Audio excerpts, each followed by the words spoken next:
No vídeo de hoje a gente vai te contar duas histórias de assombrações. Na verdade, a gente vai te contar histórias de duas casas mal assombradas, tá? Relatos que a gente recebeu, relatos de pessoas que deixaram os seus comentários aqui abaixo. E quem está acompanhando o nosso trabalho sabe muito bem que a gente tem um quadro aqui no nosso canal que chama-se Comentários Assombrados. Eu peguei inclusive até dois comentários que foram feitos no mesmo vídeo, né? Que é um vídeo onde a gente falou sobre uma casa mal assombrada, uma casa supostamente mal assombrada lá em Olinda, na Cidade Alta. Esse vídeo, como todos os outros, geraram comentários, e aí eu decidi trazer dois comentários aqui, dois comentários que eu não tinha respondido ainda, para a gente entender o que estaria acontecendo nessas casas mal assombradas, né? Para que a gente pudesse ter mais informações sobre essas supostas casas mal assombradas. Então, se você gosta de mistérios, se você gosta de histórias de casas mal assombradas, você precisa assistir esse vídeo até o fim. Eu sou Marison Fraga e o nosso quadro Comentários Assombrados começa agora.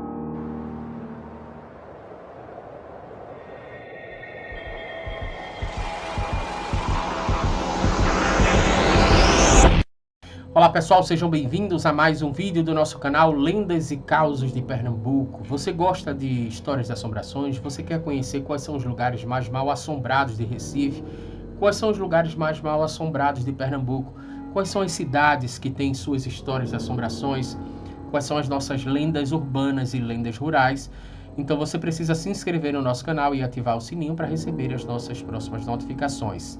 Caso você se interesse por histórias de assombrações, lendas urbanas, lendas rurais de outros lugares, de outros estados, inclusive até de outros países, nós temos um canal paralelo que é o Cine Teologia Cultural. Eu vou deixar o link aqui abaixo e você pode clicar. Inclusive, o último vídeo que a gente postou lá fala sobre uma lenda que é pouquíssimo conhecida, uma lenda de um vampiro boliviano. E eu tenho, inclusive, até uma crítica a fazer sobre essa lenda desse vampiro boliviano, né? Se deveria realmente ser considerado um vampiro ou não. Eu deixei essa crítica lá, então você pode clicar aqui abaixo, dar uma olhada lá nos vídeos. Tem várias lendas, inclusive até que originaram filmes de terror, né?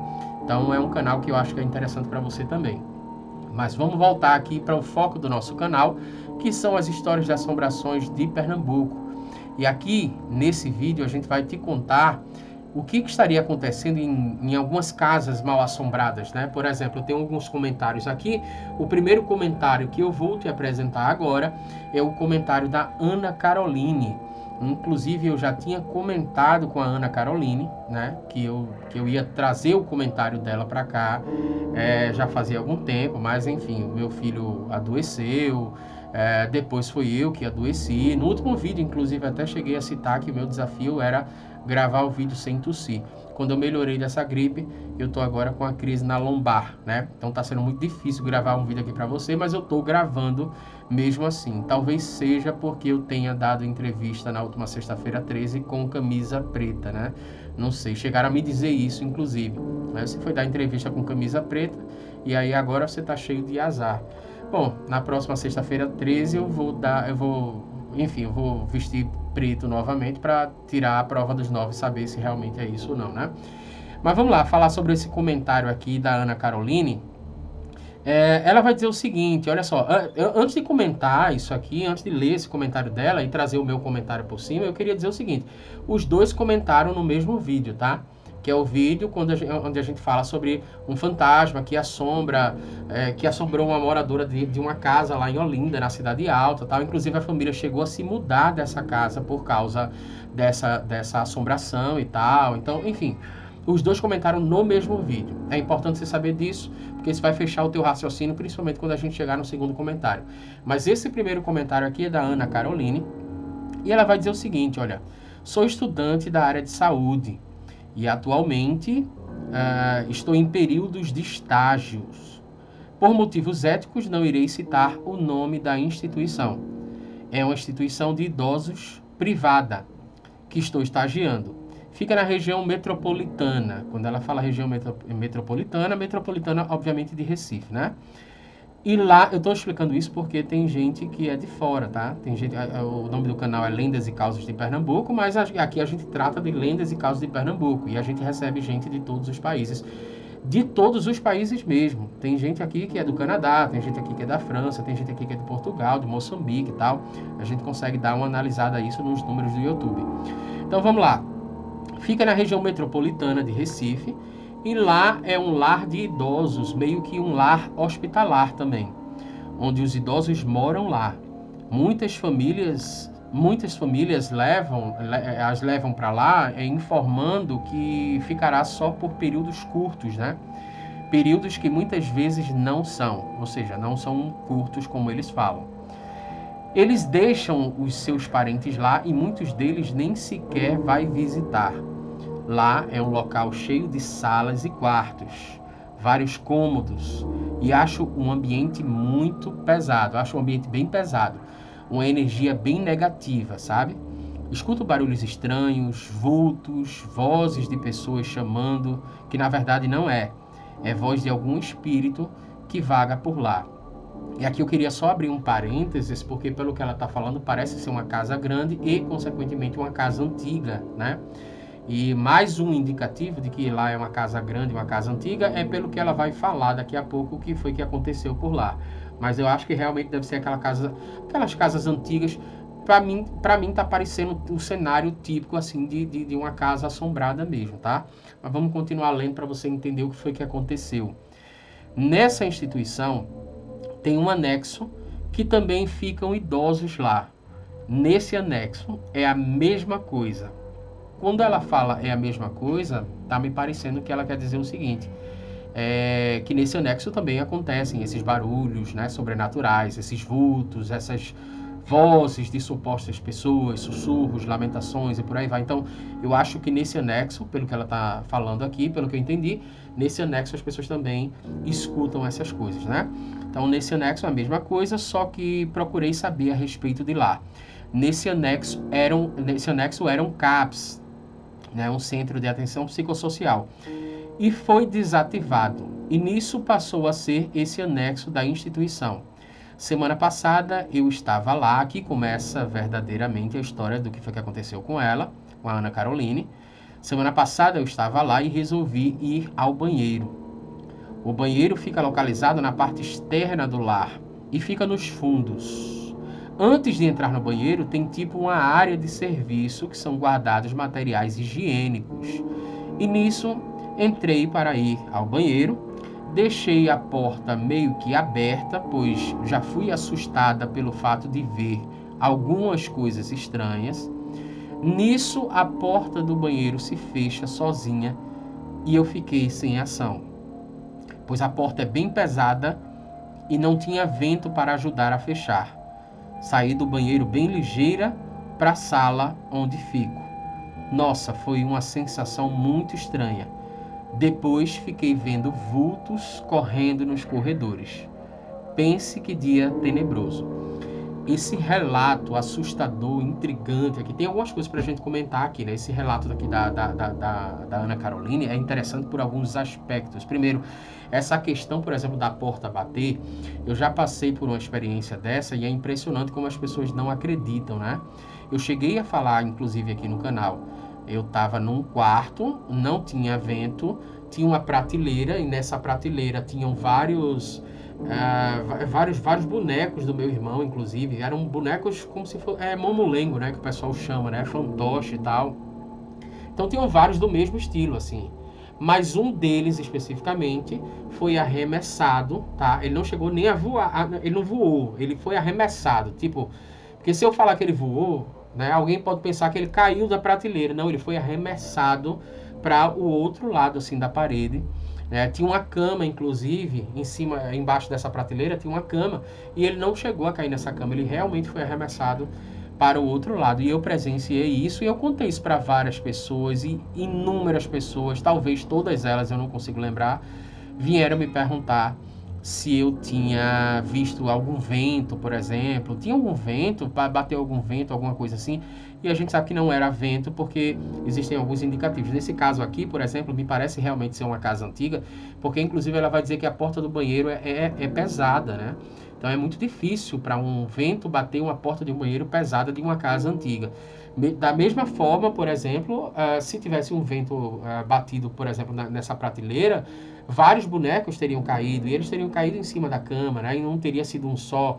Então, realmente, eu sei o que foi que eu vi, eu tenho convicção do que foi que eu vi, eu tenho convicção do que foi que aconteceu, e de fato, aquele boneco, ele foi arremessado por uma força sobrenatural. Por isso, eu acredito aqui, tranquilamente, né, que, inclusive, eu não sei, ela chegou até a falar sobre essa questão de vento aqui. Eu não sei se ela chegou a comentar isso com alguém e alguém disse, olha, mas deve ter sido vento e tal, e por isso, inclusive, ela até já chegou a se antecipar para dizer, olha, não tinha vento e tal, talvez isso tenha acontecido, né? Então, esse é o primeiro aspecto. O segundo aspecto, assim, quando ela falou sobre essa questão de CAPS, né, o anexo de lá era um CAPS, era um centro de atenção psicossocial. Inclusive, esse centro de atenção psicossocial atende pessoas, por exemplo, em situação onde elas foram diagnosticadas com esquizofrenia. Algumas delas, né, tem o CAPS AD, por exemplo, que faz atendimento de pessoas com álcool e drogas. Inclusive, se você conhece alguém que tem problemas com álcool e drogas, o CAPS AD é uma ótima opção. Procura no Google aí, CAPS AD, né, que é uma ótima opção, uma ótima abordagem, né, uma abordagem multiprofissional, né, transdisciplinar, digamos assim, multidisciplinar e por aí vai. E por que eu estou falando? Eu estou chamando a atenção sobre essa questão do CAPS aqui. A minha cadeira está caindo direto e eu vou subir ela de novo e não vou parar o vídeo. Estou chamando essa atenção para o CAPS aqui porque eu acho que isso está, de certa forma, pode estar interligado com a questão das assombrações, né? E eu vou explicar por quê. Primeiro porque os CAPS, eles geralmente são instalados em casas que são muito antigas e grandes, né? Então a gente não sabe quais são as histórias que aconteceram nessas casas antes do CAPS ser instalado lá. Segundo ponto é uma questão muito, eu vou tentar resumir aqui para você, porque é muito cheia de detalhes e tal, e muito complexa, mas eu vou tentar resumir aqui. Inclusive, eu tenho até um livro aqui, que eu não estava nem planejando falar sobre isso, mas esse ele está justamente aqui, que é do Jacques Delgado, esse livro, A Loucura na Sala de Jantar. Jacques Delgado faz parte da luta antimanicomial, né? Foi muito ativo, inclusive, lançando esse livro aqui. E aqui você vê, inclusive, até o Rotelli, né? O nome Rotelli aqui, e eu quero que você preste atenção nesse nome aqui, que é o Franco Basaglia, né? O Basaglia, na verdade, era um psiquiatra, ele já faleceu, infelizmente, mas ele era um psiquiatra italiano, e ele iniciou o movimento antimanicomial lá em Trieste, na década de 1970. Em Trieste é uma cidadezinha da Itália, né? Trieste, o nome da cidade. Inclusive, a gente está tentando, eu realmente estou tentando já faz algum tempo, marcar uma entrevista com o Jacques Delgado para a gente falar sobre luta antimanicomial num outro canal que eu tenho, e aí eu vou deixar aqui abaixo também esse outro canal, que é o meu nome, Marisson Fraga. Lá a gente trata sobre psicologia, psicanálise, principalmente psicanálise, né? Mas eu estou querendo levar esses temas como luta antimanicomial. Por que eu estou falando sobre isso aí? Porque, por exemplo, o fato de lá ter sido um CAPS, com toda certeza, esse CAPS ele já recebeu diversas pessoas que tiveram uma vida toda de sofrimento, né? Uma vida toda de sofrimento, até porque a nossa conjuntura social, ela já não aceita de muito tempo uma outra forma de linguagem, e as pessoas dão vários nomes, né? E criam crenças acerca desse fenômeno que a psiquiatria chama de esquizofrenia, por exemplo, né? Que a psicanálise vai chamar de psicose. Então, vários filmes de terror são estruturados porque pessoas têm medo, né? De pessoas esquizofrênicas, se elas estiverem em crise e tal. Então, enfim, isso é um assunto extremamente delicado, mas culturalmente a gente precisa quebrar essa barreira, por isso a questão da luta antimanicomial, né? E com certeza, várias pessoas que frequentaram esse CAPS aí, foram pessoas que, se elas já morreram, pela crença que eu estou entendendo aqui da população em geral, através dos comentários, seriam pessoas ali, por exemplo, que poderiam sim se manifestar porque tiveram uma vida de muito sofrimento. E essa vida de sofrimento, né, frequentar lugares de sofrimento faz com que as pessoas acreditem que, em caso de falecimento, talvez a pessoa não aceite muito bem a vida que levou e fique presa de uma certa forma ao plano terreno e tal. Então, ou seja, isso é uma forma de compreensão né, que eu estou passando aqui, inclusive, estou levantando em questão justamente para tentar trazer uma luz aí do que seria esses fenômenos que estão acontecendo por lá.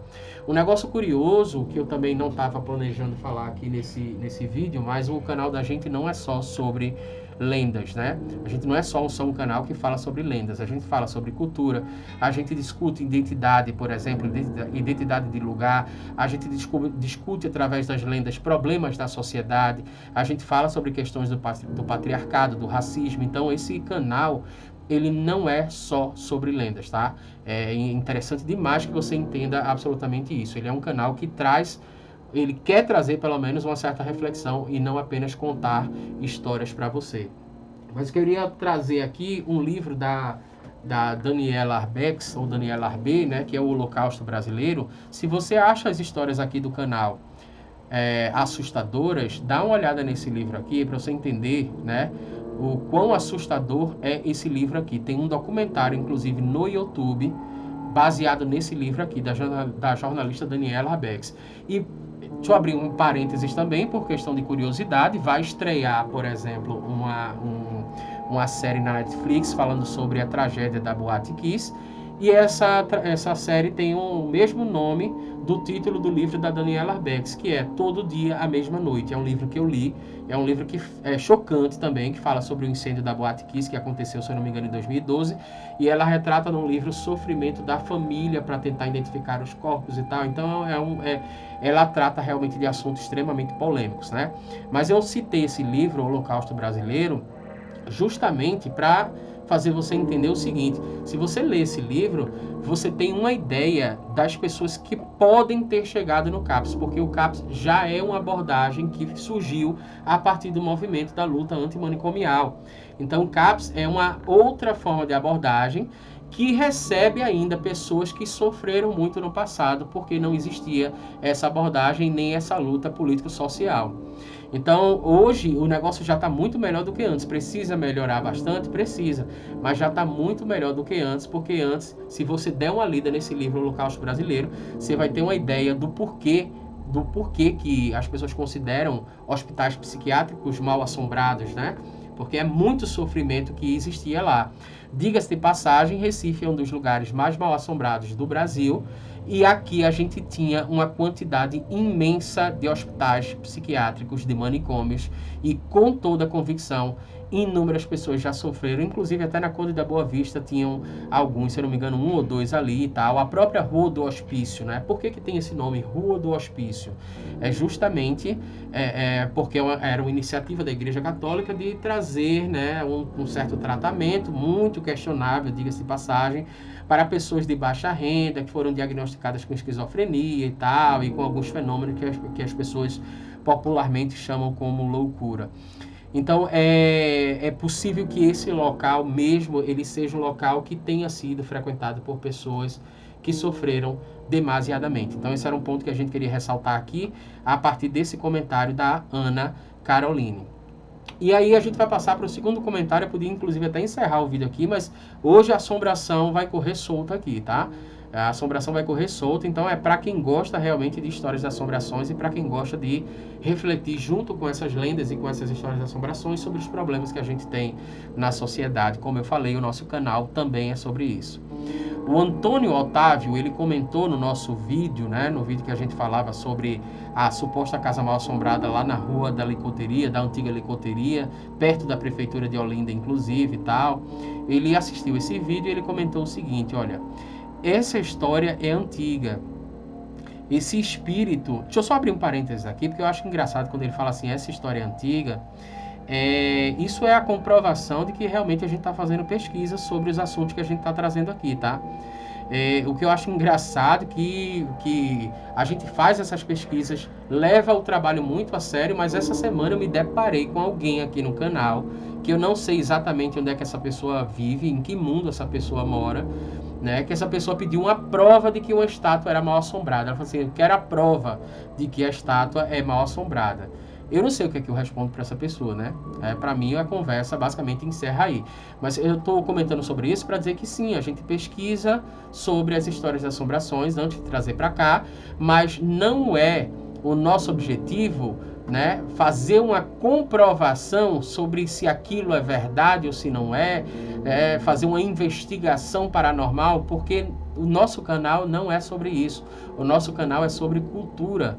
O nosso canal não é sobre procedimentos científicos, investigação paranormal e por aí vai, tá? Então, é bom deixar isso claro para as pessoas, porque a gente vai crescendo, né? E isso é uma coisa muito boa, mas quando a gente vai crescendo, algumas pessoas acabam caindo aqui de paraquedas sem entender exatamente o propósito do que a gente está fazendo aqui. Então, essa história antiga, como diz o Antônio Otávio, essa história é antiga. Esse espírito, entidade, mora nessa casa há muitos anos, se não for há décadas.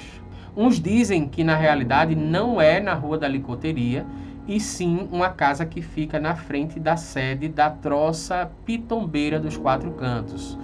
Vamos abrir mais um parênteses aqui, porque não tem só pessoas de Pernambuco que estão seguindo o nosso canal. Quando o Antônio Otávio fala assim, uma troça pitombeira dos quatro cantos, ele quer dizer o seguinte, é um bloco de carnaval que sai no carnaval, que chama-se Pitombeira dos Quatro Cantos. Quatro Cantos é um local específico da cidade alta de Olinda, tá? Então, Quatro Cantos é esse local específico, e lá tem um bloco chamado Pitombeira dos Quatro Cantos, e as pessoas também costumam chamar de troça carnavalesca, tá? Então, isso é um linguajar que é local, por isso que eu estou contextualizando aqui para quem for de fora entender exatamente o que é que foi escrito aqui.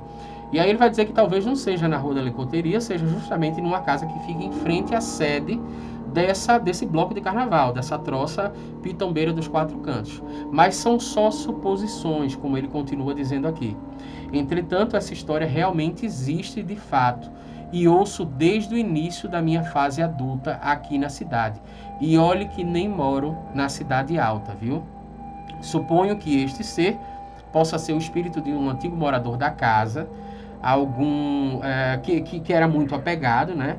E é apegado às coisas materiais e que até hoje se perpetua no local para não se desfazer da casa. Mas pode ser uma outra coisa que nem sequer podemos imaginar. Quem sabe algo bem mais macabro do que isso, né? Enfim, acredito cegamente. E eu fui dar uma olhada onde é que é a sede da Pitombeira dos Quatro Cantos, né? E me bateu um bug, porque a sede da Pitombeira dos Quatro Cantos não é nos Quatro Cantos. Eu acho que deve ter mudado, né? Eu vou mostrar no mapa aqui para você entender. Olha só. Nesse círculo vermelho aí, é onde o Google está acusando que agora é a sede da Pitombeira dos Quatro Cantos, tá? É nesse círculo vermelho, tá? Na rua 27 de janeiro. E aí tem uma coisa que chama atenção, que eu circulei inclusive até de azul, onde a gente recebeu a informação de que seria ali na Rua da Licoteria. A Licoteria é exatamente onde tem esse círculo azul. A Licoteria não existe mais, né? Mas era um ponto turístico, né? E nessa região também era muito povoada no carnaval, muita gente passa por aí e tal. E na Pitombeira dos Quatro Cantos seria esse círculo maior, ok? Só vou fazer um parênteses aqui, que eu achei interessante falar um pouco sobre a nossa cultura, porque esse círculo verde aí, ele é a casa de Alceu Valença, e domingo agora passado, a gente sabe que tem as prévias do Carnaval de Olinda, e domingo agora passado, o Alceu Valença estava na frente da casa dele cantando. Isso é uma coisa que ele faz de costume, tá? Isso não foi uma vez só que aconteceu. Essa foto é de domingo passado agora, e dá uma olhada lá embaixo para você ver a quantidade de pessoas que existiam. Parece carnaval, mas não é. É só a prévia de Carnaval de Olinda que já está acontecendo, tá? E aí eu tô falando sobre isso porque esses lugares ficam todos próximos, né? Próximo ali à casa de Alceu Valença e tal. Nesse novo mapa aí, você tem onde realmente é os quatro cantos, que é no círculo verde, ok? Então ali é realmente um dos quatro cantos. Inclusive, para quem, a partir da metafísica, defende a ideia de que dois corpos não ocupam o mesmo lugar, eu acho que nunca passou pelos quatro cantos no carnaval, porque senão essa teoria deveria cair por terra aí. Mas brincadeiras à parte, ali é muita gente realmente. Eu acho que a sede da Pitombeira dos Quatro Cantos deveria ser ali inicialmente. Acabou passando por onde está esse círculo vermelho, é o que eu acho, né? Vou pedir teus comentários aqui abaixo. E aí, se houve realmente essa mudança, então fica o mistério, que é aonde seria essa casa mal assombrada, né? Que inclusive as pessoas chegaram a se mudar de lá, porque a assombração aparece em todos os lugares. Aparece no banheiro, aparece na cozinha, aparece na sala e por aí vai.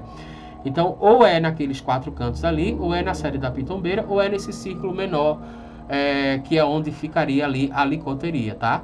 Então é basicamente isso, mas o mistério permanece, a gente continua sem saber exatamente que casa é essa mal assombrada de lá de Olinda.